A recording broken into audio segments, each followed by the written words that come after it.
গ্রামের দিকে রাতের বেলা একা হাঁটার সময় কোনো অচেনা দোকান দেখলে ভুলেও দাঁড়াবেন না। আমার এক দাদুর মুখে শোনা ঘটনা। উনি এক রাতে পাশের গ্রাম থেকে ফিরছিলেন। রাত তখন প্রায় 12:30। বিলের মাঝখানের রাস্তা দিয়ে আসার সময় উনি দেখলেন রাস্তার পাশে একটা ছোট টঙের দোকান খোলা, সেখানে একটা হারিকেন জ্বলছে। দাদু ভাবলেন এত রাতে বিলের মাঝে কিসের দোকান। ওনার খুব তেষ্টা পেয়েছিল বলে উনি দোকানের সামনে গেলেন। দেখলেন একজন বুড়ো মানুষ পিঠ ঘুরিয়ে বসে আছেন। দাদু বললেন, চাচা একটু পানি দিন তো। লোকটা কোনো কথা না বলে একটা মাটির গ্লাসে পানি বাড়িয়ে দিলেন। দাদু পানিটা খেয়ে তৃপ্তি পেলেন। তারপর টাকা বের করার জন্য পকেটে হাত দিলেন। ঠিক তখন ওনার চোখ গেল নিচের দিকে।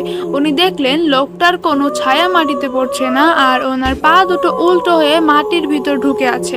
দাদু ভয়ে এক পা পিছিয়ে গিয়ে যেই না আল্লাহ বলে চিৎকার দিলেন, সাথে সাথে পুরো দোকান আর সেই বুড়ো মানুষ এক সেকেন্ডে হাওয়া।